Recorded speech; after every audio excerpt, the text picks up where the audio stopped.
C'est tranquille, hein, parce que vous vous demandez ce qui se passe. Eh bien, il se passe qu'on se prépare. Je pense que mon ami Pascal a de la misère avec ses écouteurs ce matin. Mais nous sommes quand même en direct, comme tous les jeudis midi, pour la balado d'une tasse de tech. Édition du 26 novembre 2020, déjà le 26 novembre. Aux États-Unis, demain, c'est le Black Friday. Ça vient vite quand même. Ah, Noël approche. excuse-moi, je vais y arriver. Comme dirait l'autre, le temps file et les aiguilles tricotent. Monsieur Forget, bonjour. OK, voilà. Est-ce que nous sommes en direct, Alain? Nous sommes en J'espère que je n'ai direct pas et dit nous des te choses voyons en grossières. train de bidouiller, mon cher ami. Je te donne le son tout de suite.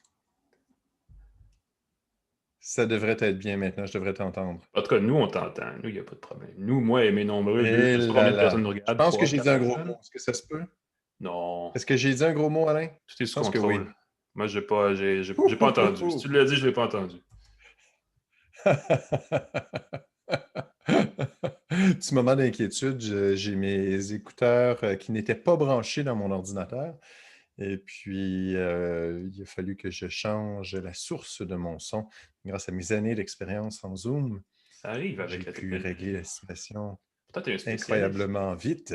Ouais. Ah oui, j'ai la peine transpirée. Et puis, j'ai une excellente tasse de café. Ah ben, OK. Bon, La écoute. sudation est interne, hein. J'ai 2 épaisseurs de camisole en dessous et beaucoup d'antisudorifiques. Le secret des pros. Bon. Maintenant qu'on sait toutes ces choses-là, pas nécessairement le goût d'apprendre ces Oui, choses-là, c'est un mais moment on les sait quand d'humanité. même. Voilà. Donc, Pascal Forget, à l'autre bout de mon Zoom, il faut le dire comme ça. Alain Bonjour, McKenna Monsieur Alain ici. McKenna. Ben oui, salut. On va Mhm. parler de techno aujourd'hui, je pense qu'on peut le dire, même si en tout cas, on a l'impression qu'on parle un peu au ralenti, mais écoute, ça va vibrer, ça va rebondir, ça va, je ne sais pas comment on dit ça, on ne va pas faire de Nous verbe comme secouer. haptique, vraiment, mais Oui. on va parler du fauteuil, le nouveau fauteuil pour la maison de D-Box. Je ne sais pas si D-Box, ça vous sonne une cloche. Ça fait longtemps que la marque existe. Dans les dernières années, on les a surtout vus dans certaines salles de cinéma avec leur siège à rétroaction vibrante, en tout cas physique ou je ne sais pas quoi, haptique pour utiliser le bon terme. Donc, ils viennent tout juste, genre hier, de dévoiler un nouveau fauteuil pour le cinéma maison, ce qui est pertinent vu le contexte. On s'entend, tout le monde veut voir des films, mais il n'y en a pas au cinéma, donc on les regarde à la maison. Et un modèle assez intéressant pour propulser l'entreprise dans les prochaines années. Et ensuite, on va parler de ce petit bidule et de ce petit mais plus gros bidule. Et Pascal, tu en as un autre aussi. Moi, je l'ai mis, il est pris dans les délais de livraison. J'aurais eu une troisième main, j'aurais pu vous montrer le troisième. Ça, c'est le HomePod mini d'Apple que j'ai débranché. D'ailleurs, je ne sais pas, il aurait fallu que je le rebranche pour vous montrer le dessus. Ça, c'est Aussi le le Echo Nest d'Amazon. Audio. Et toi, tu as la grosse Le... boule d'Amazon Oui. qui a droit Son vraiment, vide. c'est le modèle le plus rafraîchi, en tout cas le plus changé. C'est définitivement. Quoique le Nest Audio ne laisse pas sa place non plus, il remplace le Google Home qui était particulièrement mauvais en termes de lecture sonore. Donc, ça, c'est un gros gain. Je pense que Google n'avait pas vu ce potentiel-là d'enceinte connectée, étonnamment, quand même. Quand le Google Home a été lancé initialement, il ciblait beaucoup la maison connectée plus que. Et pourtant, ça aurait été naturel d'y penser du premier coup, mais bon. Oui. On a ça à la fin. On a M. D-Box, Sébastien Mayotte, qui est le président de D-Box avant ça. Et avant ça encore, on a Pascal Forget, bien sûr, avec ses nombreuses actualités de la semaine. Et la première m'intéresse tout particulièrement. Parle-moi de ça, des panneaux solaires qui créent la vitesse de l'éclair. Et juste avant, nos commanditaires, les gens qui rendent le C'est podcast l'heure des possible. commanditaires. Bon, ben écoute, allons-y avec les commanditaires. Je te mets ça tout de suite. Oui, oui, Bonjour Startup ton plan Montréal, de la match Banque est plus nationale. structuré que le mien, il n'y a aucun doute. Voilà. Bonjour Startup Montréal, Banque nationale, TELUS, GoDaddy.ca. Merci de rendre le podcast possible. Et on parle maintenant de panneaux solaires. Je l'écris en gros en haut de mon texte, alors j'ai comme mes notes qui sont là. Je devrais revoir mon C'est plan, une, oui. c'est une nouvelle technologie qui a été développée à l'Université de Stanford qui pourrait faire baisser dramatiquement le prix des panneaux solaires. Et c'est assez fou dans la vidéo parce qu'on le montre une fois et ça va tellement vite qu'on le C'était montre en ça? Ah oui, c'est slow ça, ça dure motion. 18 secondes. Dans le fond, ça dure 2 secondes et c'est ralenti ensuite plusieurs fois. C'est vraiment fou. C'est 4 fois plus rapide que la production des cellules en silicone plus traditionnelles qu'on connaît en ce moment. Le coût est 10 fois moindre. On pourrait faire 12 mètres de film solaire par minute. c'est vraiment délirant comme percée. Évidemment, ce n'est pas encore tout à fait au point. Là. Ça va demander du raffinement, ça va demander d'encapsuler ce film-là pour qu'il soit résistant. Mais une fois qu'il est conçu, il pourrait durer jusqu'à 30 ans et coûter 2 sous par kilowattheure. J'espère que c'est kilowattheure. Écoutez, il me semble que c'est pas cher par rapport aux cellules solaires Non, c'est encore moins régulières. cher que ce que c'était, effectivement. Puis à ce stade-là, c'est moins cher aussi que l'hydroélectricité, en fait. Ce qui est étonnant, c'est que je ne savais pas qu'on pouvait vaporiser un capteur solaire. C'est un peu ça qui arrive. C'est un vaporisateur qui projette un matériau sur une surface dure. Donc c'est ça. Et c'est des matériaux, c'est de la perovskite, qui est un matériau qui est à base de... c'est une matière synthétique à base d'iode, de carbone et de plomb, donc des matériaux qui sont disponibles, qui sont... c'est pas des métaux rares, donc c'est facile à produire, c'est peu coûteux. Le nom est rare, mais... C'est plus rare, mais c'est pas très rare. C'est pas comme des métaux extrêmement rares qu'il faut aller chercher dans des mines au fin fond de la Chine, par exemple. L'efficacité des cellules qu'ils ont obtenues est de 18 %, ce qui me semble aussi très, très bon pour un produit qui est tout nouveau. L'efficacité des cellules de perovskite peuvent atteindre jusqu'à 25 % dans des bonnes conditions. Et là, on parle de prototype, on parle de première version. Et ce qui est le fun, c'est que ce processus-là permet d'avoir de façon constante des cellules, alors que normalement, cette technologie-là était faite pour des tout petits capteurs parce que c'était difficile d'avoir des grandes surfaces sans avoir des trous, des imperfections qui en diminuaient grandement la performance. Alors, cette percée-là pourrait permettre de rendre des panneaux solaires beaucoup moins coûteux. Même s'ils sont un peu moins efficaces, disons, ça pourrait être tellement moins coûteux que ça revient intéressant pour certains usages. Quand tu as beaucoup d'espace, tu peux avoir des plus grands panneaux qui coûtent presque rien et obtenir un rendement similaire que des petits panneaux plus efficaces. Bien, hâte de voir ce que ça va donner, mais ça peut changer la donne et faire baisser en général le coût des panneaux, parce que ça fait diminuer la demande pour les panneaux à base de silicone. Ça va peut-être les rendre plus accessibles ici, Écoute, j'aime beaucoup cette nouvelle-là, j'aime beaucoup cette il faut que la technologie soit améliorée parce que, évidemment, le solaire, c'est considéré une énergie renouvelable parce que le soleil est toujours là tous les jours. Mais les panneaux solaires s'usent et doivent être jetés. Hein. Fait que ça, c'est un problème. Les matériaux là, qui composent les panneaux solaires, éventuellement, vont devenir un gros problème. Si on peut trouver des solutions abordables, mais aussi durables, c'est une bonne idée. Durable, 30 ans. Oui, définitivement. C'est comme très, très, très efficace. Ouais. Parlant de technologie du futur, une autre, en fait, là, on est là-dessus. Ouais. C'est le thème du jour. Un petit peu là. Une ambulance volante, ça existe, les hélicoptères, on en a déjà vu, mais électrique. Oui, ça ressemble à un drone, finalement, mais c'est une ambulance volante électrique. Une ambulance volante électrique. Ce serait une première, ce serait la première du genre qui a été dévoilée en Australie. Donc, c'est silencieux, c'est efficace. C'est un aéronef de type VTOL, Vertical Takeoff and Landing. Donc, ça décolle et ça se pose de façon verticale comme un hélicoptère, mais ça vole ensuite comme un avion. Ça peut atteindre 300 km/h et avoir une portée de 250 km. Donc, c'est amplement suffisant pour faire des vols d'urgence. Et c'est presque moins loin qu'aller en banlieue à partir de Montréal et vice-versa. Il y a une version alimentée par l'hydrogène qui pourrait avoir 800 km d'autonomie. Ça c'est vraiment impressionnant. C'est intéressant, ça. Ben oui, ça fait une application pour l'hydrogène. Puis on parle en Australie, évidemment, ils ont des grandes zones désertiques. Même au Québec, ça pourrait être extrêmement intéressant pour les gens en régions plus éloignées. 800 km permet d'aller aider des gens assez loin dans la forêt. La certification de l'appareil, on espère que ça va être pour 2023. Comme beaucoup, beaucoup d'annonces de drones en ce moment, on a l'impression que c'est déjà, dès maintenant, efficace, fonctionnel. Dans la vraie vie, à chaque fois qu'on creuse un peu, on se rend compte que c'est souvent des prototypes, des démonstrations ou des produits qui sont en attente de certification. Ouais. Là, on essaie de regarder la vidéo démonstration, c'est juste du monde qui placote. Donc, clairement, ils n'ont pas un hélicoptère très développé. C'est ça. Sinon, ça décollerait, ça volerait. Mais le fait que ce soit électrique, c'est vert, c'est renouvelable et puis on aime ça aussi. Bon point. On va suivre ça. On parle de transport électrique, ça fait partie de cette mouvance-là, il n'y a aucun doute. Là, j'ai une petite démonstration à faire pour présenter le prochain sujet qui demande un site web. Si tu veux, je peux l'essayer. Je peux te donner ma deuxième caméra qui devrait Non, c'est correct. C'est montrer? pas... Ah, ben, Oh, voilà!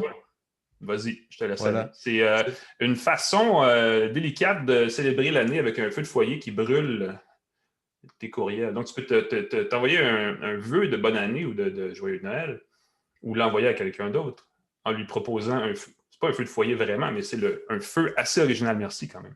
Oui, c'est ça, c'est un feu qui brûle. Et là, je tente de te le montrer. Malheureusement, l'écran ne veut pas Ouais, je être. peux le faire de mon côté si tu veux. Vas-y, vas-y, tu vas avoir plus. Mais si tu as la démo, j'étais en mode vidéo avec toi. Tu peux cliquer sur vidéo la plus récente et voir qu'est-ce que ça donne.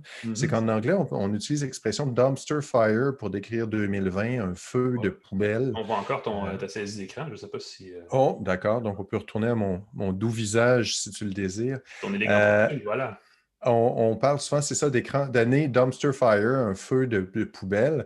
Et il y a des artistes qui ont décidé de nous permettre de se défouler, d'avoir un effet cathartique Oh, en envoyant un courriel qui contient nos soucis, nos tracas, tout ce qu'on veut qui disparaisse en fumée, tous nos ennuis de 2020 et les envoyer à une imprimante qui imprime, qui l'envoie sur un petit tapis roulant et le met dans ce feu de poubelle-là. Moi, j'ai passé une bonne demi-heure hier à regarder la vidéo. C'est un bon substitut. Non, non, mais sérieusement, c'est tellement génial parce que tu vois sur le tapis roulant, quand une feuille est imprimée, on peut la voir brièvement, donc avoir une idée de ce qui embête les gens. ouais, Ils ça ont eu file beaucoup de bien l'année problèmes 2020, techniques. ça. C'est ça, ils ont eu beaucoup de problèmes techniques. Il y a eu beaucoup de spam qui s'est glissé dans les courriels. Donc, on a pu voir des publicités pour toutes sortes Ah de oui. trucs. Pas du Viagra, mais on s'attend à des trucs du genre qui vont apparaître. Et évidemment, on a vu aussi beaucoup, beaucoup on voit Charlie qui agite ça. Je pense qu'on a un problème avec les feuilles qui glissent, qui coincent dans C'est pas au point. C'est un le feu de petit. conteneur qui n'est pas encore bien contenu. C'est C'est ça. ça? C'est ça, ça? C'est exactement ça. Et là, je vois qu'ils sont là de 9. Ils devraient être là de 9 h à 9 h, heure centrale. Ce qui me semble, ils devraient être en ce moment actifs. Et pourtant, ça ne semble pas être le cas. Mais c'est un projet à surveiller. Je trouve ça hilarant. Et si vous envoyez un courriel avec C'est vos c'est un ennuis, projet à nourrir. On va y envoyer des courriels bientôt. Il y a c'est aucun... ça. On nous dit que quand on n'a pas besoin de regarder attentivement, je ne sais pas c'est quoi leur file d'attente, ça circule un peu sur les sites techno. Ils peuvent avoir peut-être des milliers de courriels en attente, mais ils disent qu'ils vont nous envoyer un lien avec l'extrait de notre vidéo, avec nos soucis qui s'envolent en fumée, littéralement. Oui, pour les Euh, mauvaises nouvelles, ouais. effectivement. J'espérais voir mes préoccupations s'envoler. Je ne l'ai pas encore vu. Ben, c'est sûr que si elles font bloquer la main courante qui va porter le message dans le feu, c'est que tes soucis sont peut-être trop lourds. Là, c'est un autre genre de. Tu consultes un autre genre de site web pour ça, et même peut-être de professionnel. Le poids de l'encre est suffisant pour faire dérailler la machine. Mais quand on voit en action, là, c'est assez spectaculaire. Là, on voit le feu qui Ouais, s'active, le papier qui c'est brûle. C'est beau, beau, beau, beau, c'est beau. joli, c'est élégant, c'est poétique pour une année qui ressemble un peu à ça, effectivement. Et dernière Beaucoup de nouvelle, demandes là-dessus, Pascal, effectivement. Les nouveaux Mac, j'ai regardé cette semaine les critiques américaines qui ont eu la chance d'essayer les nouveaux Mac à processeur M1 ne sont que dithyrambiques. oui, Vraiment aucun défaut sur ces machines-là. Mais ce n'est pas entièrement vrai parce qu'il y a des limites quand même. Il y a pas tout n'est pas fonctionnel sur ces nouveaux processeurs. Et il y a un site qui permet de savoir si ce que vous utilisez au quotidien l'est. C'est ça que je comprends. c'est ça. Le processeur Apple Silicon est-il prêt? C'est un site qui s'appelle Is Apple Silicon Ready? C'est assez positif quand même, là. Il y a des pépins, il y a des bugs, mais ça semble être pour des logiciels assez spécialisés. Pour beaucoup de logiciels, ça semble fonctionner comme un charme. C'est un site qui s'appelle, c'est ça, le processeur Apple Silicon est-il prêt? Et Mhm. on peut voir avec une petite coche si c'est optimisé pour le processeur Apple Silicon déjà, si ça fonctionne bien avec Rosetta 2 et s'il y a des problèmes majeurs, si ça ne fonctionne pas du tout avec un ou l'autre. La majorité des logiciels semblent bien aller, mais c'est quand on parle d'applications plus professionnelles ou de connexions où il y a des petites surprises. Je vois entre autres des trucs de JetBrains, mais JetBrains, ce n'est pas du spam qu'ils font. Entre autres, SPSS d'IBM qui ne fonctionne pas. Illustrateur, SPSS, Euh, mon Dieu, ça fait longtemps, ça. c'est ça, c'est un logiciel. Mais tu sais, si si on dépend de ce logiciel-là pour Ouais. nos analyses, ça peut être important de le Semble-t-il que savoir. la chose délicate, c'est quand c'est pas compatible avec Rosetta 2, qui est l'émulateur de processeur Intel, qui devrait normalement faire toute la différence, là. C'est ça, il y a Discord qui est utilisé pour les jeux vidéo, Ouais. qui ne fonctionne pas. Donc, ça se règle, c'est pas majeur. Je vois pas de logiciels là, qui sont. Le Drive Firestream de Google est un bel exemple d'application qui ne fonctionne même pas sur la nouvelle version de macOS Big Sur, même sur un vieux Mac. Je peux vous le dire Et parce que je voilà. m'en sers d'habitude, puis là, ça ne marche pas. Et voilà. Donc, ça Il y peut a éviter des des petits secrets. déceptions. On l'a mentionné quand on a présenté les nouveaux processeurs M1, les Mac, que la transition, quand on est passé des logiciels, des processeurs, on a passé aux processeurs Intel, des processeurs PowerPC, la Mhm. transition a pris plusieurs mois Ouais, selon même des années, la dans compagnie. certains cas, ouais. On peut s'attendre que pour des applications plus pointues, ça puisse prendre quelques mois avant que tous les bugs soient réglés. Rien de majeur, tout le monde est enthousiaste, c'est une très bonne machine, mais si peut-être attendre un peu si vous Transition. dépendez d'une application. euh, C'est une transition qui va se faire sur plusieurs années, puis il y a des nouveaux Mac qui vont être annoncés, semble-t-il, dès le printemps prochain, ouais, si on se fie aux rumeurs qui proviennent d'Asie et de la chaîne d'approvisionnement d'Apple. Donc, il y a peut-être des nouveaux formats qui vont être plus intéressants. Plus grand écran, 15 pouces probablement, peut-être un iMac, je ne sais pas, c'est pas ouais. impossible.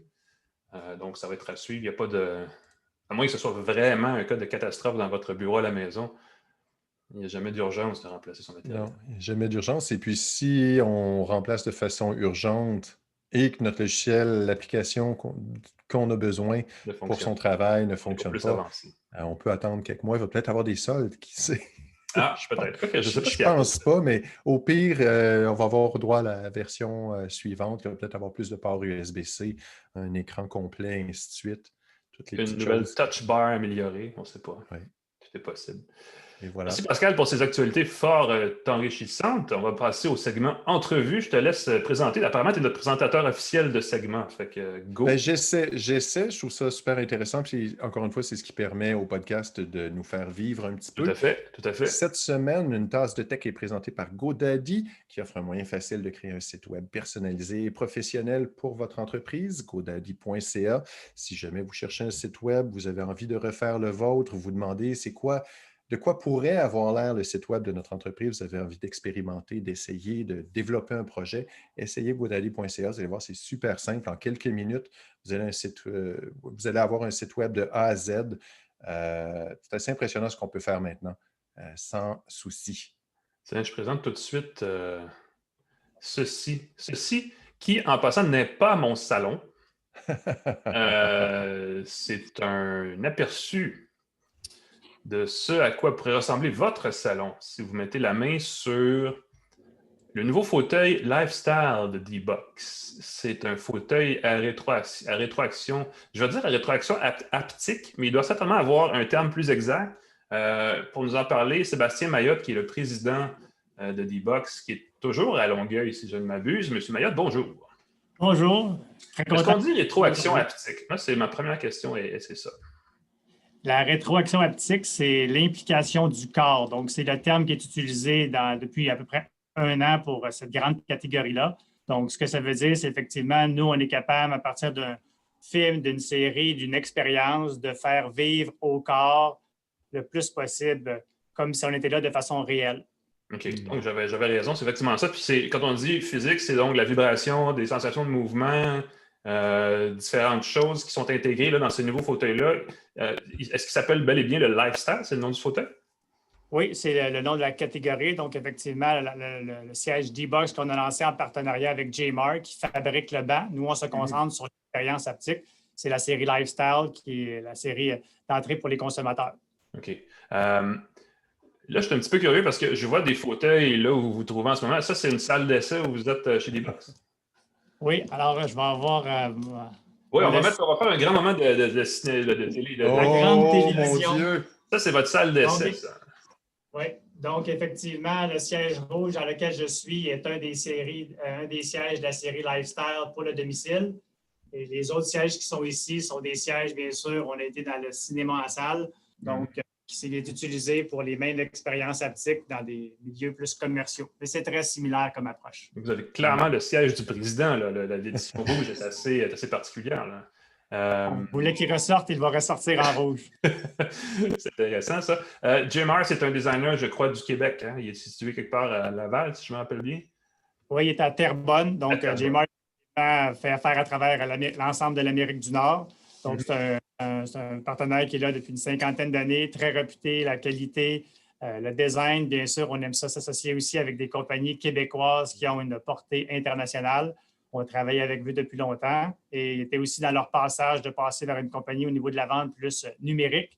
Donc, vu qu'on sait que tous les achats et surtout les achats de divertissement s'en vont là, c'est important à nous autres qu'on ait cette dimension-là. Donc, un bon partenaire, de la qualité, du confort parce que les gens doivent être confortables et bien sûr, l'aspect e-commerce. J'avais en tête D-Box. Évidemment, il y a D-Box en salle de cinéma, mais il y a D-Box aussi je vais quasiment dire le goût de dire en sous-sol. Il y avait à une certaine époque des simulateurs pour jeux vidéo qui étaient votre truc avec des. Écoute, c'était assez compliqué ce que vous avez comme simulateur il y a quelques années. Est-ce que vous faites encore dans le jeu vidéo ou si ce fauteuil-là réoriente l'entreprise plus spécifiquement dans le cinéma maison et le divertissement plus adulte, là, pour le dire comme ça? Bien, ça fait depuis une vingtaine d'années qu'on est quand même dans le marché à domicile, mais effectivement, à travers des sièges comme on lance là, mais qui étaient plus à 10 000, 12 000 US, ou à travers effectivement des gens qui intégraient nos systèmes d'aptique, pour exemple, faire du racing, etc. Mais effectivement, c'est une approche plus technique pour les intégrer et un petit peu plus des systèmes plus haut de gamme. Donc, le lien avec ces éléments-là, puisqu'on le positionnement et l'accélération qu'on a fait, c'est vraiment de rendre une gamme de produits à domicile qui va considérer de 3 grandes catégories. La première catégorie qu'on rend, qui est le lancement d'hier, c'est le siège, effectivement, qu'on appelle un siège multidivertissement. Donc, bien sûr, on passe du principe d'un siège qui peut être mis dans un salon, un adolescent qui fait tout dans son siège. Et bien sûr, quand on parle de multidivertissement, D-Box était concentré très longtemps, principalement au niveau des films, donc cinéma en salle. Et bien sûr, on sait que les consommateurs en 2020, les films, ce n'est pas suffisant. Donc, le siège avait une dimension, effectivement, de rendre ça accessible au niveau du coût, mais également au niveau de la diversité des expériences. Donc, on lance le siège, il va y avoir bien sûr les films, il va y avoir aussi toutes les séries. Donc, exemple, dernièrement, une des séries qui est très populaire, c'est Mandalorians. Donc, on sert des épisodes au fur et à mesure, les codes au fur et à mesure. Et effectivement, penser même avec la musique et un autre angle aussi qui est même la relaxation. Donc, le fait d'amener l'implication du corps à domicile permet de penser, ça, c'est des applications, disons, d'expérience à court terme. Mais même si on se met dans le futur, l'aptique, vous pouvez penser, on pourrait faire une montagne russe à domicile et le faire vivre. Là, on pourrait vivre des concerts à domicile, on pourrait faire vivre de l'opéra à domicile. Donc, quand on veut que les émotions transpercent le corps, c'est l'objectif du premier produit. Et oui, il y a 2 autres gammes de produits aussi qu'on voit pour le consommateur. Donc, et ce siège va pouvoir là aussi faire du gaming. Donc, bien sûr, le siège, le recliner qu'on parle, il va être aussi gaming. Présentement, PC et en début d'année pour les consoles. Mais aussi, on veut se concentrer. On sait que dans la catégorie gamer, plusieurs achètent ce qu'on appelle un gaming seat, qui ressemble à une chaise de bureau, etc. Donc, 2021, effectivement, c'est le lancement d'un siège spécialisé pour les gamers, donc de vraiment venir connecter notre système haptique à la chaise de gaming, soit la rétrofiter ou les vendre ensemble, et bien sûr, avoir accès à une librairie de plus en plus large. On a annoncé Ubisoft dernièrement, donc Assassin's Creed, c'est un des grands d'être annoncé avec des codes D-Box. Donc, on est très content de pouvoir bonifier l'environnement et tous les écosystèmes de nos partenaires avec une nouvelle dimension. Ça, c'est intéressant. Là, donc, il y a des sièges qui sont l'appareil, le produit, dans le fond, physique que les gens achètent. Vous disiez, vous aviez avant des sièges à 10 000 $. Celui-là, il est quand même sensiblement moins cher que ça. On parle de, je pense, c'est 3 500, 3 600 $, quelque chose comme ça. Donc, effectivement, le siège, donc, on fait une application, mais effectivement, il est autour de 3 000 US plus transport. Donc, autrement dit, on l'a intégré dans un point. Donc, présentement, il est commercialisé sur les plateformes américaines d'Amazon et de Wayfair, et également bien sûr, sur le site de Jmar. Et avec Jmar aussi, on veut quand même bien amener ce produit-là de façon le plus pour notre clientèle du Québec et autour de nous. Donc, il va être disponible dans certains magasins en début d'année et aussi à travers les plateformes de e-commerce au Canada. OK. Ça peut sembler un peu cher, mais les gens sont habitués de payer pour des fauteuils. Je pense que dans ce créneau-là, il y a des produits qui coûtent sensiblement plus cher aussi, 5, 6, 7 000 $ des fois. Effectivement, lorsqu'on parle du recliner, 3 000 ça fait cher, mais quand on regarde les gens, comment ils dépensent pour des recliners, des meubles, etc., puis c'est un meuble de qualité qu'on a fait aussi qui est en cuir. Donc, effectivement, dans cette catégorie-là, il y a énormément de volume. Donc, on n'est plus dans la catégorie dispendieuse, on est dans la catégorie accessible. Non, on n'est pas dans la chaise à 400 ou à 500 mais comme vous le savez, même dans le gaming, il y en a qui payent 1 000 2 000 4 000 juste pour certaines composantes. Donc, ouais. Donc, il y a le fauteuil, il y a le code. Là c'est le code, il faut le créer à part du contenu qu'on regarde. Pour accéder à ce code-là, si je ne me trompe pas, c'est un service par abonnement qu'il faut ajouter aussi. Il faut s'abonner au service D-Box. Est-ce que c'est le cas? Oui, puis peut-être, je vais répondre à la question, mais peut-être aussi pour vous dire les codes. Donc, il y a on va regarder ça très simple. Il y a 2 catégories d'expérience, et je vais regarder ça très simple pour les auditeurs. Donc, il y a la catégorie, ce qu'on appelle linéaire, donc des films, des séries, donc une expérience qui se déroule toujours de la même façon. De cette façon-là, nous autres, ce qu'on fonctionne, c'est qu'effectivement, on vient comme rajouter un peu des effets spéciaux, on rajoute des effets haptiques, donc une trame haptique. Donc, pour qu'un film puisse bouger ou qu'une série puisse bouger, il faut qu'on l'aille coder, soit de façon, effectivement, on a des artistes, donc on appelle ça des haptic coders qui font ça, qui se synchronisent autant à l'intention du créateur de mouvement qu'au visuel et à l'audio. Et bien sûr, avec plusieurs années sous la cravate, on est en train d'automatiser certains de ces processus-là, intelligence artificielle, pour bien sûr multiplier le contenu. Donc, ça, c'est les contenus, toujours retenir. On a une base de plus de 2000 expériences, films, séries, etc., et qui grandit à chaque semaine. Et aussi, dans le jeu vidéo, c'est différent. Donc, les jeux vidéo, on ne code pas. Donc, effectivement, c'est un élément dynamique. Je dis toujours, dans un jeu vidéo, je ne sais pas si tu vas sauter à droite, à gauche, tu vas tirer, tu vas reculer. Donc, la façon qu'on fait, c'est de l'intégration logicielle. Donc, on a un peu d'un SDK, donc une application qu'on s'en va se connecter comme dans l'engin du jeu. Donc, Assassin's Creed a créé des textures, des coups de fusil, des coups de sabre, des textures de terrain. Nous autres, on s'en va comme s'arrimer à ces expériences-là et on le crée en mode dynamique. OK. Donc, s'il y a un coup de feu, on pourrait le ressentir dans sa chaise. Oui. Ce qui est intéressant de l'haptique, et nous autres, c'est une haptique qui implique tout le corps parce qu'il y en a des fois il y a des haptiques juste de manette, qu'on dit des rumbles, là, qui font juste bouger la manette. Nous, on étudie la science du corps, donc quelle portion du corps réagit plus. Qu'est-ce qui fait bonifier des émotions, qu'est-ce qui fait réduire les émotions. Donc, oui, on peut créer des événements comme des bruits, des textures, marcher sur du gazon ou sur de la neige, c'est différent.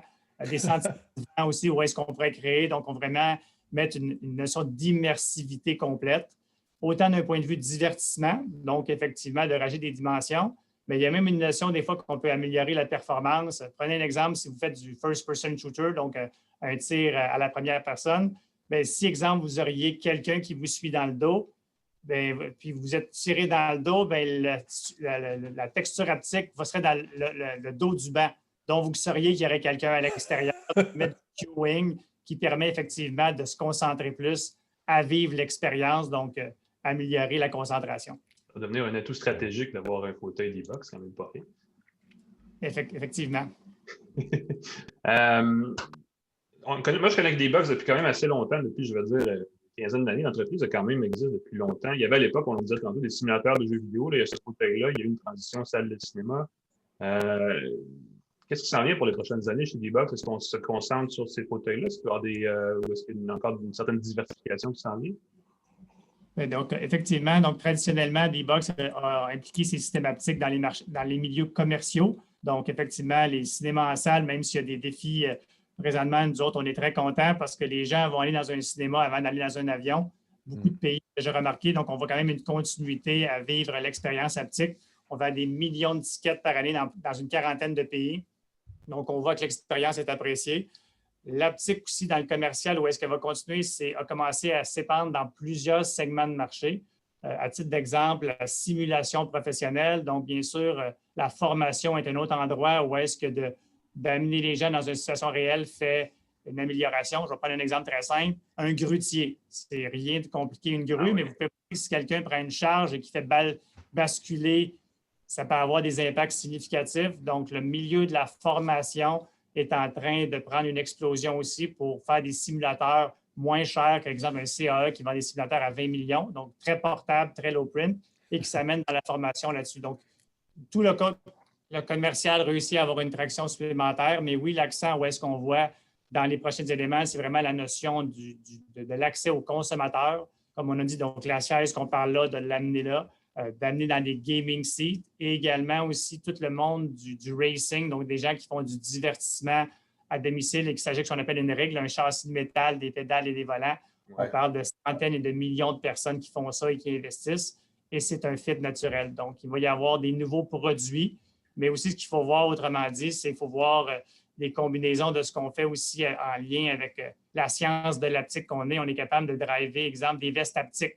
Donc, on drive des bancs, mais exemple, on pourrait avoir des vestes haptiques, effectivement, qui pourraient faire des produits d'entrée de gamme. Il va y avoir une notion de plusieurs façons de consommer l'aptique à domicile et aussi la panoplie j'appelle ça de la diversité de contenu, là, comme un Netflix du haptique.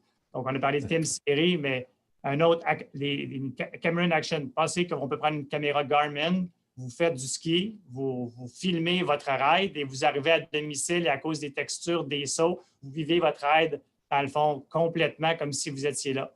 Donc, on va avoir l'ajout de plusieurs catégories de contenu. Opéra de Montréal, on a travaillé avec eux autres et montré que les nouvelles générations préfèrent l'opéra avec de l'aptique. Okay. Vous pouvez penser qu'avec la digitalisation, on pourrait amener un spectacle d'opéra, mais que vous le vivriez à travers vos trips au niveau de l'intensité et au niveau du spectacle. C'est un bon filon, surtout qu'avec le confinement, j'imagine que les gens vont être un peu réticents à se retrouver dans des grandes salles tout collées, mais si on peut revivre cette expérience-là, une partie des gens peuvent vivre l'expérience à la maison de façon plus agréable en ressentant l'espèce de frémissement qu'on a dans un concert. Ça peut rendre... et surtout la durée de vie d'un concert. Le concert peut être revécu éternellement par la suite une fois qu'il est bien numérisé. Effectivement. Comme on dit, une TV ou un téléphone, le téléphone a amené plein d'applications dedans. Une TV a plusieurs sources ou canaux, ils vont de canaux version ou canaux génériques. Mais nous, ce qu'on voit, autrement dit, c'est que le siège de domicile amène la capacité haptique de connecter des brands ou des expériences au domicile. Ça va même dans des endroits qu'on a explorés. Il y a des fréquences qu'on peut coder qui améliorent la concentration. Qui dit qu'il n'y a pas des étudiants ou des gens qui utiliseraient le banc pour être plus concentrés et améliorer la performance à l'école. Donc, une panoplie quand on pense que le siège devient le centre de l'aptique et des expériences, de connecter ces éléments-là. Pour nous, c'est infini et c'est vraiment là qu'il y a une notion de périphérique, mais il y a une notion d'expérience. Une belle notion d'immersion, définitivement. Ça va être intéressant à suivre. En tout cas, surtout si on peut avoir des fauteuils de couleur. Là, je ne savais pas, j'avais juste vu des images en noir, mais là, en rouge, en jaune, par exemple, ça peut être intéressant. Je vais mettre un dernier détail. Vous avez mentionné que vous envoyez des disquettes. Est-ce que j'ai rêvé? C'est plus des disquettes que vous envoyez avec l'expérience D-Box. Parce que si on installe ça puis il faut recevoir des disquettes, moi, j'ai l'impression qu'on parle de fin 90. C'est un excellent point. Donc, disquette, c'est un mot qui me dit encore quelque chose, je pense. Non, ça nous arrive tous. Mais sérieusement, oui. Donc, une des choses, quand on a dit d'adapter aux technologies modernes, puis c'est un bon point, toute l'approche du divertissement à domicile, on a tout fait l'évolution technologique pour être capable d'être agnostique, et je vais revenir pour être plus précis, de tout périphérique ou de toute technologie. Donc, avant, effectivement, D-Box a commencé, il y avait un film, et là, il fallait produire un périphérique pour le donner. Maintenant, ce qu'on fait, c'est que D-Box crée ce qu'on appelle des haptic codes, donc toutes les expériences et les textures. On a une librairie, comme on l'a dit, de plus de 2000. Et de la façon que ça fonctionne, c'est un peu comme Shazam. Donc, notre système, de par l'audio, écoute l'expérience, reconnaît, exemple, là, on était en train de regarder James Bond, on est à la 18e seconde et il va aller chercher nos codes, il va venir les synchroniser en temps réel à distance. Donc, ça se fait. Donc, ce que ça veut dire, c'est que peu importe que le son sort d'une télévision, d'un écran, d'une tablette, on peut tout ça synchroniser en temps réel. Et si ça vient à travers Disney+, Netflix, Illico, effectivement, c'est la même trace audio, donc ça nous permet de tout faire ça. Ça, c'est des adaptations technologiques qu'on s'est mis à la FI qui nous permet effectivement de se connecter avec tout et également de pouvoir faire de la mise à jour logicielle à distance. Et donc, on met à jour les bases de librairie de tous nos clients à travers le monde continuellement. Fait que oui, on est loin de la disquette, mais c'était nécessaire. Non, j'ai entendu le mot, j'ai fait « il me semble que ça n'a plus être des disquettes depuis un bout. » Les anciens propriétaires ont peut-être encore des... C'est des grosses disquettes pour les films. Ah oui. On n'en ira pas au 8 tracks. Ah, ben, on va suivre ça avec intérêt. C'est intéressant. Je ne sais pas si j'ai hâte de voir le prochain produit, si ça peut être un simulateur, un nouveau simulateur pour course automobile. Je sais qu'il y a beaucoup de gens qui étaient des gros fans de ça. Je pense toujours à mon ami Bertrand Godin, ancien pilote automobile, qui lui est un crack qui a longtemps eu un simulateur des box. Je ne sais pas s'il y a un sim à la maison, je vais devoir lui demander. Bertrand, dans ce moment, Bertrand travaille avec nous parce que pourquoi les expériences d'aptique de D-Box sont incroyables, c'est vu qu'on travaille aussi dans le domaine de la formation professionnelle. Bertrand Godin a travaillé avec nous pour développer le queuing automobile pour s'assurer, autrement dit, effectivement, que ça reflétait la réalité. La beauté de ce qu'on fait quand on parle d'immersivité, c'est que dans le divertissement, des fois, tu peux juste exciter les gens. Nous autres, on veut qu'ils soient immersifs, on ne veut pas les distraire, on veut c'est comme une expérience réelle, comme s'ils étaient là. Donc, exemple, en faisant de la formation professionnelle, on fait de l'aptique qui rapproche de la réalité parce que les autres, ils veulent se rapprocher d'un vrai travail. Donc, quand on amène l'automobile, exemple, les expériences d'automobile dans le divertissement, bien, tout le queuing, de la texture, on a glissé sur de l'huile, on a glissé sur de l'eau, c'est tous des éléments qui ont été amenés en fonction du réel. Donc, Bertrand Godin, autrement dit, travailler avec nous à plusieurs égards là-dessus. Et oui, il y en a. Donc, il va falloir l'inviter pour parler de ces choses-là. La simulation de course automobile, ça aussi s'est rendu fou avec le confinement, mais c'est certainement un autre sujet. Monsieur Mayotte, président de D-Box, merci d'avoir présenté non seulement le fauteuil, mais aussi D-Box en version 2020. C'est hyper intéressant. Et manquez pas de nous tenir au courant s'il y a des nouveaux produits qui viennent en marché prochainement. Bien sûr, merci infiniment de l'invitation. Ce fut un plaisir. Et oui, on va vous tenir au courant de toutes nos petites merveilles. Ça nous fait toujours plaisir. Bon, mais à la prochaine. Merci beaucoup. Merci beaucoup. Merci bien. Bonne fin de journée. Une tasse de tech en version haptique. Il me semble qu'il y a quelque chose à faire avec ça. Oui, tasse de tech version haptique avec des vibrations quand vient le moment de présenter les segments de l'émission. On réveille les gens. Hey, t'as-tu écouté l'entrevue? J'ai senti des petits feelings, mais sérieusement, il faut que je dise, je suis tellement content d'E-Box. C'est tellement une compagnie qui est chouette, qui a passé au travers des années sans passer par les buzzwords. Il n'y a pas eu de grosses annonces. Des fois, il y a des compagnies qui explosent avec des gros financements et tout. On n'entend plus parler d'eux pendant des années. Eux, ils ont fait leur chemin. Il y a toujours une niche québécoise dans les produits haut de gamme, dans des créneaux très spécialisés. Hein, j'écrivais un truc cette semaine pour Noël sans vie. On prépare les cadeaux de Noël et les guides cadeaux de Noël, ces choses-là. Puis à Boucherville, il y a Sim-Audio qui fait dans les amplis haut de gamme des appareils qui coûtent au bas mot 4 000, 5 000 $. Moon, évidemment, nous, on est toujours, c'est bien trop cher, mais à la fin de la journée, il y a des gens qui achètent ça et c'est une niche. Et D-Box, c'est un peu la même situation. Ils ont un produit, un fauteuil, il y a 3 600 $, c'est pas pour tous les budgets. On le réalise, mais en même temps, c'est moins cher, c'est 2 fois, 3 fois moins cher qu'un produit comparable dans un marché qui existe à l'échelle mondiale. Donc, c'est quand même quelque chose d'intéressant. Puis leur technologie, sérieusement, bon, évidemment, les cinémas ne sont pas particulièrement évitants, mais il faut l'essayer parce que c'est vraiment une belle technologie. C'est pas, comme disait M. Mayotte, c'est pas juste un petit rumble pack qu'on met dans le siège d'un fauteuil acheté chez The Brick. C'est vraiment quelque chose de pas mal plus sophistiqué, donc ça vaut la peine d'être testé. Ouais. Et les gens qui ont la possibilité de se l'offrir, bien évidemment, ils se gâtent de belle façon. Il n'y a aucun doute. On aurait pu, dans un autre contexte, on aurait pu faire l'émission de là-bas et l'essayer nous-mêmes. Malheureusement, ça ne s'est pas concrétisé. On aurait aimé ça. Écoute, ce que j'ai trouvé beau aussi, c'est que les séries télé sont codées. On a parlé avant d'entrer en ondes. Le Mandalorian, c'est un bel exemple. Oui, j'espère que ce n'est pas un scoop, j'espère qu'on peut le dire. Mais les séries télé pourraient être codées D-Box. Donc, quand on écoute un nouvel épisode sur Netflix, ainsi de suite, on peut le voir. Et ça, je pense que ça peut bonifier. Parce qu'avoir un siège et avoir accès à... Plus on a accès à de films, mieux c'est. Plus on l'apprécie. Et puis, j'aime beaucoup ça que ce soit aussi avec une tablette. Tu peux t'écraser sur ton fauteuil avec ta tablette et regarder le truc et sentir les vibrations quand même. Ça doit être vraiment chouette. La technologie, d'ailleurs, doit être assez sophistiquée aussi parce que tu as le fauteuil, mais évidemment, il faut que tu synchronises le son et tout ça. Puis, c'est pas nécessairement aussi simple que ça en a l'air. En effet. Parlant de synchroniser le son. Parlons de ça. En fait, le synchronisme est très peu important, mais évidemment, c'est l'automne, c'est la saison des gadgets. On a déjà parlé d'un paquet de nouveaux produits Apple. Il y a là un nouveau produit Apple et il y a un nouveau produit, un petit peu moins nouveau de Google qui maintenant rappelle ses produits Nest. Ça, c'est une amélioration notoire sur le précédent. Ça, c'est comme un nouveau produit dans la gamme. Donc, la raison pour laquelle ces produits-là existent, ce n'est pas tout à fait la même, mais le résultat est le même. Si vous avez un choix d'appareil audio de 130 $, incluant l'Echo Dot aussi, qui est le même prix chez Amazon. les gens qui... Moi, il y a deux affaires. Ça, c'est le HomePod mini. Ça coûte 130 $. Et c'est sûr que si vous cherchez à la livre, là, si vous achetez au poids, là, lui, c'est le plus gros de la gang. Il n'y a aucun doute. Il est aussi un peu plus puissant. C'est le Nest Audio. Mais les gens qui ont besoin d'un premier appareil et qui sont dans l'écosystème Apple ne peuvent pas passer à côté de l'occasion d'acheter ça parce que c'est définitivement une meilleure version que le HomePod tout court.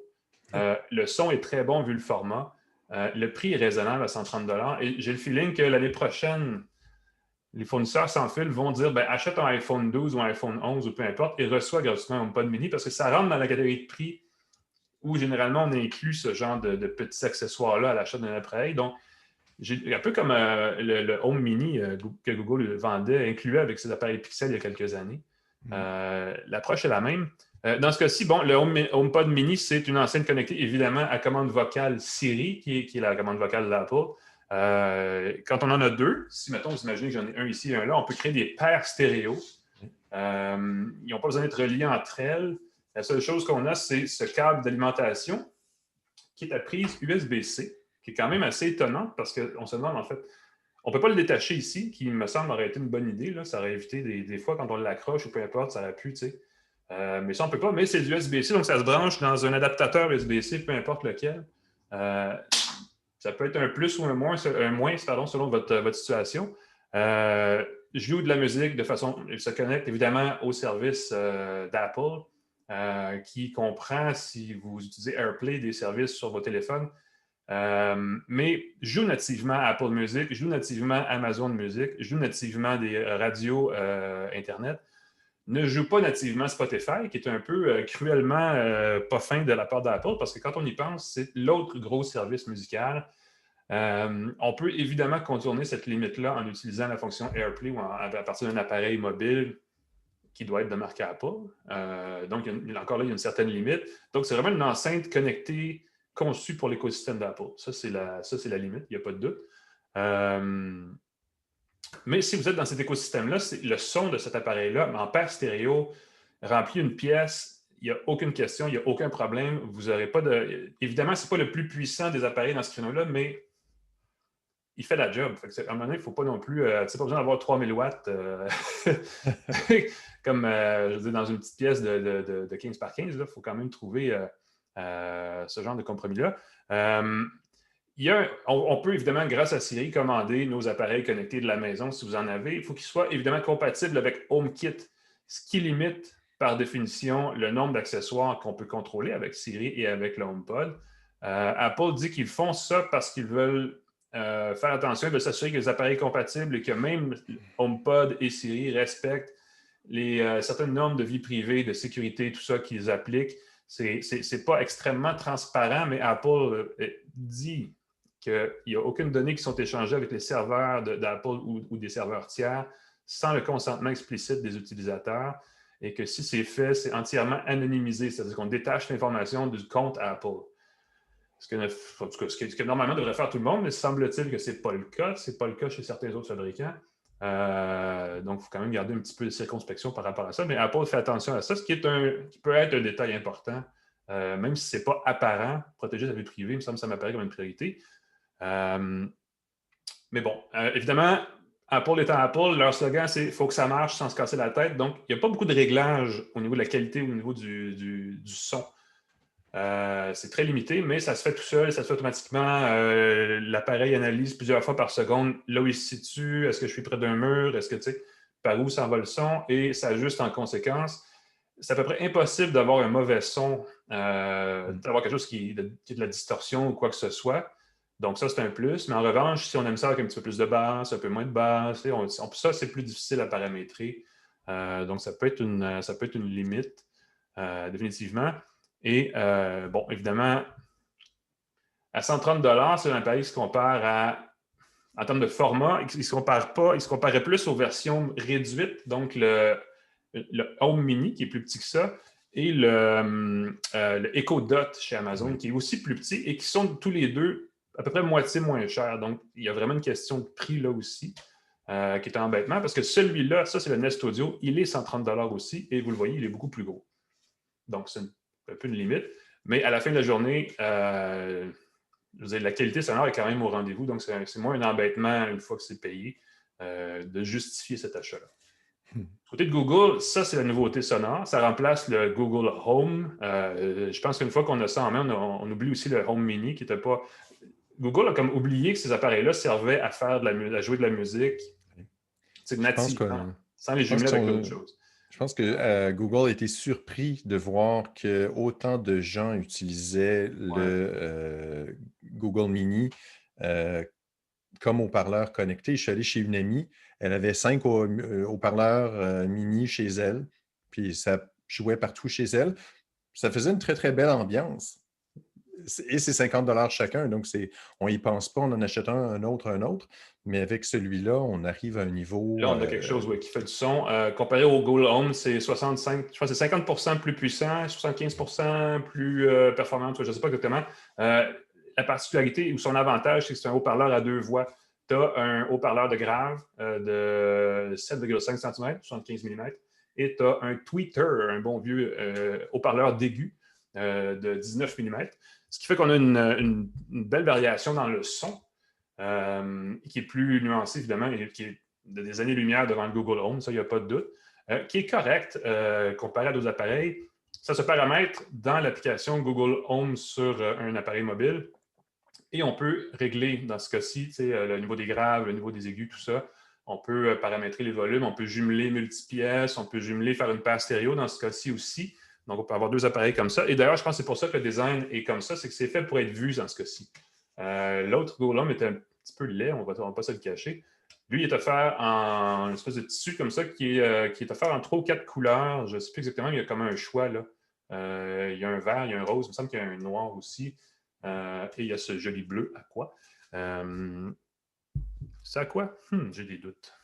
Ils doivent avoir un nom particulier pour... Ouais, c'est sûr oui, c'est sûr. Almost Blue, quelque chose comme ça? C'est pas ça? Almost Blue? Pour ceux qui sont embêtés, il y a un bouton où on peut couper le micro pour éviter de dire des choses. Parce qu'effectivement, le souci, c'est que ça se rende sur les serveurs de Google sans notre consentement, que ce soit embêtant à ce niveau-là, que ce soit pour du pistage publicitaire ou autre. Donc, c'est pas... Ça va, Pascal, t'as trouvé? Non, c'est parce que tu dis le bouton, c'est drôle parce que je me doute qu'il y a une façon de couper le micro de Siri, Non. Mais il n'y a pas de bouton qui permet... Non, il n'y a pas de fonction physique pour le faire. Et je pense que c'est un peu pour ça qu'Apple se défend en disant que nous, notre contenu audio, les commandes vocales ne vont pas sur nos serveurs, sauf si vous l'autorisez. On peut dire qu'on peut interagir avec l'appareil, mais ça reste local, donc chez vous, tant que vous ne demandez pas de faire des démarches plus avancées. Le Google Home est probablement, pour revenir, excusez-moi, le Google Nest Audio est probablement l'enceinte entre les 3 plateformes, si vous voulez, de commande vocale, qui a la meilleure commande vocale. L'assistant Google, à mon avis, est le meilleur des 3. En français, là, parce qu'évidemment, c'est toujours un gros bémol, comprend et réagit généralement plutôt bien. Siri est pas loin. Alexa est pas mal non plus, mais l'assistant Google a une coche sur les 2 autres. En revanche, en termes de domotique, c'est aussi, sans être aussi limité que ce qu'Apple fait, c'est un petit peu plus limité qu'Amazon en termes de skills, comme Amazon les appelle, et l'interaction des appareils. C'est pas toujours, c'est pas 100% de ce que Amazon et que Alexa permettent de faire.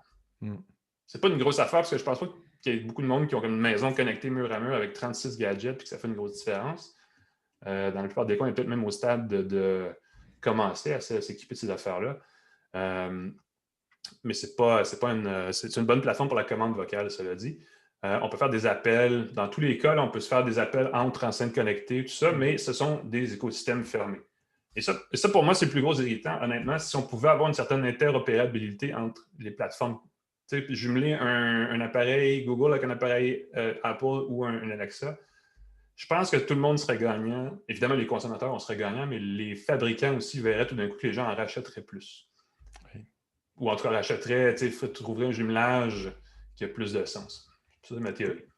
Je vois que ma connexion coupe, Alain. Est-ce que c'est... J'essaie de trouver qu'est-ce que je fais, là. Je suis un peu désentendu. L'icône qui apparaît a plus l'air d'une icône de logiciel installé chez vous que de Zoom. C'est pas impossible que ce soit la situation. Je peux faire quelque chose. Ça crée quelque chose live. On va tenter va-t-il quitter? De directement changer L'input vidéo, regarde bien ça, je vais essayer quelque chose. On va te laisser bidouiller. Si je fais ça. Juste pour revenir sur les anciens, pendant que tu bidouilles, Pascal, juste pour confirmer ce que je disais, l'interopérabilité, c'est un gros truc, mais aussi la possibilité de connecter ces appareils-là à une chaîne stéréo, par exemple, qu'on a déjà à la maison. Ça aussi, ce serait un gros avantage. C'est déjà permis sur les appareils d'Alexa, sur Google. Apple n'a peut-être pas encore réalisé que des gens avaient déjà une chaîne stéréo à la maison, donc ils n'offrent pas cette fonction-là, mais c'est quand même une fonction qui peut faire une différence. Donc, c'est à considérer avant d'acheter si c'est votre premier achat dans ce genre d'appareil-là. Commander sa chaîne stéréo qu'on a déjà, c'est cool. Et ça nous permet évidemment d'avoir déjà des paramètres audio déterminés d'avance. Donc, c'est un irritant de moins. Donc, c'est à vous de voir par rapport à ça. Ça peut être effectivement un problème. Sinon, vous avez le choix parce qu'à 130 on dit 130 parce que c'est 100 US. C'est l'espèce de cible recherchée par les fabricants, les trois, là, Amazon, pardon, Google et Apple. À ce prix-là, il y a un bon choix si vous cherchez une enceinte connectée. Ça, il n'y a aucun doute. C'est sûr qu'il faut un peu choisir son camp, puis on est pris avec après parce qu'on va l'avoir pour quelques années. J'essaie de te retrouver, j'essaie de te Salut Pascal, t'es de retour. Alain. Nous, on te voit et on t'entend. Secondes.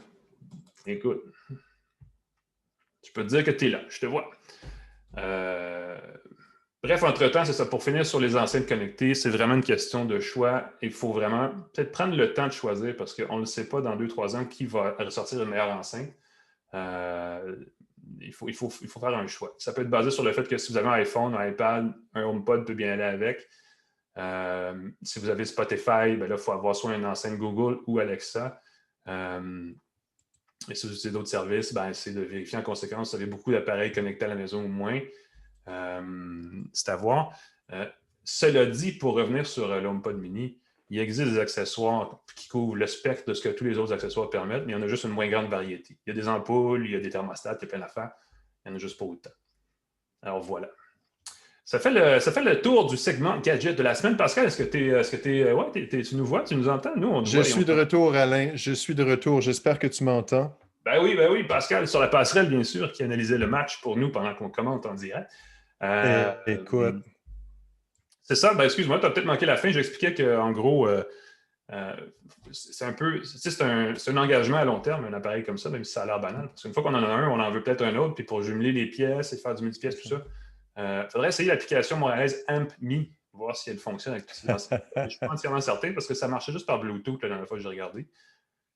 Mais ça ouvre un marché, ça ouvre un créneau pour quelqu'un qui veut créer une plateforme qui jumelerait tout ça pour le consommateur. Si je peux me permettre, je vais y aller avec mes observations sur le HomePod mini. Quand je l'ai démarré, j'ai été vraiment impressionné par la qualité sonore. C'est vrai que pour un petit appareil comme ça, je ne pensais pas que c'était si petit. Premier choc, c'est tout petit. Je pensais que c'était un peu plus gros. Je pensais que c'était à peu près de cette taille-là. Je pensais que c'était comme le Echo, plus comme un gros pamplemousse que comme une petite orange. Mais la qualité sonore est surprenante. Si vous pensez en acheter un, achetez-en deux. J'ai été surpris avec les haut-parleurs connectés comme ça. On a un haut-parleur. On oublie que c'est agréable en maudine de la musique en stéréo. C'est vraiment le fun. L'image stéréophonique était fantastique. En stéréo par opposition à deux sources mono. C'est vraiment une vraie stéréophonie. C'est ça. Le côté gauche, le côté droit. Avec l'application, c'est assez simple de dire est-ce que c'est le côté gauche, est-ce que c'est le côté droit, inverse. Tu les places chaque côté. J'étais vraiment agréablement surpris. J'avais l'impression que la musique jouait devant moi et non pas chaque côté. J'avais vraiment une belle impression de spatialisation. Très, très agréable. La chose que je trouve embêtante, c'est qu'il faut le rappeler, ce n'est que ça prend un iPhone, ça prend un iPad pour le démarrage. Ça ne fonctionne qu'avec les appareils Apple. On ne peut pas envoyer du contenu de Spotify, ce que je trouve assez inacceptable en 2020. Ça s'en vient peut-être un jour, mais je trouve ça très, très, très dommage que ce ne soit pas compatible avec ça. Spotify reconnaît Sonos, reconnaît les appareils Google, reconnaît les appareils Alexa. Mais pas celui d'Apple, et je trouve ça dommage. Et donc, si on achète des haut-parleurs HomePod, ça veut dire qu'il faut rester avec des appareils Apple, il faut avoir un iPad, il faut avoir un iPhone au moins. Et si on décide de changer de plateforme par la suite, quelqu'un qui arrive avec un téléphone Android à la maison ne pourra pas contrôler sa musique, ou du moins pas Ben, en Parce fait, que j'ai vu pas techniquement, facilement. et là, je m'avance un peu parce que il me semble je pense qu'on peut contrôler la musique sur HomePod à travers Apple Music, l'application, sur un téléphone Android. Ça se peut. Mais je pense que j'étire un peu le concept quand je dis ça. Donc, misez pas là-dessus pour dire, il n'y a pas de trouble, j'achète un HomePod puis j'ai un téléphone Android, parce Ouais. que c'est pas entièrement certain. Parce Mais que ce que j'ai effectivement, compris, c'est qu'on peut faire des contrôles audio. Donc, on peut parler, dire joue telle chanson. Donc, ça permet à n'importe qui de l'utiliser. Mais comme ce n'est pas toujours aussi précis qu'on le dit, la reconnaissance vocale, des fois, j'aime ça fouiller dans Spotify. Et ça fonctionne avec Apple Music, évidemment, ou avec Amazon Music seulement pour l'instant. Donc, ouais. Moi, je ça peut veux. Ce que je disais, c'est que ça prend un troisième HomePod qui permet juste de se brancher dans une chaîne stéréo qu'on possède déjà pour pousser la musique à quelque chose qu'on a déjà à la maison. Parce qu'à un moment donné, ça fait beaucoup d'enceintes connectées ou de haut-parleurs il y a de la redondance quand on a juste, mettons, 3-4 pièces là, et qu'on a déjà des chaînes stéréo ou quelque chose qui fait notre affaire. Ça fait beaucoup d'appareils à remplacer, puis ça a beaucoup de déchets éventuellement. Donc, il faut faire attention à ça aussi. Merci Pascal pour tes remarques. On pourra revenir sur les produits Amazon prochainement aussi pour compléter puis, ça. si je peux me permettre une dernière note, il y a le site DxOMark. Ah, je suis comme ça. Le site DxOMark ont ajouté une évaluation des haut-parleurs. Ah oui? Ça vaut ce que ça vaut, mais ça donne une note qui n'est pas sur 100. C'est une note qui va augmenter avec le temps, avec la qualité sonore. Et ça peut vous donner un indice si vraiment la qualité sonore est un souci pour vous. Vous donnez l'enceinte connectée qui a la meilleure qualité sonore. Mais encore une fois, je trouve que même si on veut écouter de la musique d'ambiance dans une pièce, elles sont toutes très, très bonnes. Elles font toutes un très bon travail. Pour une pièce normale, exactement. Il n'y a pas de moins mauvais choix au niveau de la qualité sonore. Maintenant que le Nest Audio existe, parce que c'est ça, le Nest Audio vient de monter d'une coche pour des ados, ainsi de suite, ça peut être bien agréable. Surtout si on en a deux, on crée une paire stéréo, ça fait quelque chose de vraiment chouette. Ils sont toutes... on a parlé aux joueurs avec les Sonos, ça prend une interopérabilité entre tous ces appareils-là, parce que sinon, ça fait beaucoup d'appareils qui viennent rapidement désuets quand on achète un nouvel appareil et qui ne sont pas compatibles ensemble. C'est ça. Puis c'est dommage, Sonos, quand ils ont fait une mise à jour, ça a rendu désuet certains appareils. J'avais des appareils de la première génération. On peut continuer de les utiliser, mais ça demande une deuxième application. Il faut les utiliser sur un réseau séparé. C'est vraiment pas chouette. Et ça, j'ai peur que ces assistants personnels-là deviennent désuets. Là, ça va vouloir dire de ne pas pouvoir écouter sa musique sur un, alors que le plaisir, c'est de les utiliser ensemble. Il y a une fonction que les gens ne connaissent peut-être pas, c'est la fonction intercom qui permet de dire à son assistant et de diffuser un message dans les autres pièces. Ça fonctionne avec les 3 appareils, mais ça, c'est une fonction à explorer si jamais vous voulez surprendre votre famille, leur dire que c'est l'heure de souper, leur dire que c'est l'heure d'aller se coucher. Vous le faites par l'entremise de vos haut-parleurs connectés. C'est vraiment chouette. Oui, c'est un bel outil quand on a des pièces bien isolées, bien sonorisées, en fait. C'est un bon point. Merci Pascal. Ça se termine ici. En fait, c'est la fin de la balado de la semaine. On approche tranquillement de Noël. Peut-être que la semaine prochaine, on pourrait se faire, quoi qu'il en reste 2 avant Noël. On va penser à peut-être des suggestions cadeaux là, pour les prochaines semaines. C'est le Black Friday en fin de semaine aux États-Unis, donc évidemment, il y a beaucoup de spéciaux en ce moment. Mais Noël n'est pas fini. Je pense que je vais essayer de trouver des suggestions québécoises. Je pense qu'il y a moyen de trouver quelque chose, des fabricants d'appareils électroniques, de gadgets d'ici, comme le fauteuil D-Box de tantôt. On va cogiter sur ce détail-là et on revient la semaine prochaine. Oui, Pascal. Ben, tu parles de suggestions cadeaux. Je vais être à RDI ce soir entre 18h. Pour ceux qui nous écoutent en direct, jeudi soir entre 18h et 19h, je vais donner justement des suggestions de cadeaux. On pourra revenir sur celle-là et d'autres suggestions de cadeaux dans les prochaines semaines à une tasse de tech pour avoir plus de temps pour donner des détails et pourquoi j'ai choisi ces produits-là, les avantages et les inconvénients et pour qui. Exactement. Parce que je n'aurai pas le temps de faire à RDI en quelques minutes pour présenter. Oui, ça va vite à la télé, effectivement. Ça va très, très vite, mais ça va être très, très chouette. J'ai déjà l'enthousiasme qui m'habite. Super. Ben, manquez pas ça à RDI ce soir. Et sinon, nous, on se revoit la semaine prochaine pour une autre tasse de tech. Entre-temps, bonne fin de journée, bonne fin de semaine. Pascal, bonne journée. Merci Alain McKenna, on remercie nos commanditaires. Bonjour Montréal, bonjour Startup Montréal, Banque nationale, TELUS, GoDaddy.ca. Pascal Forgette vous dit bonjour. Alain McKenna, je vous salue et à la semaine prochaine. On se revoit la semaine prochaine. Salut tout le monde.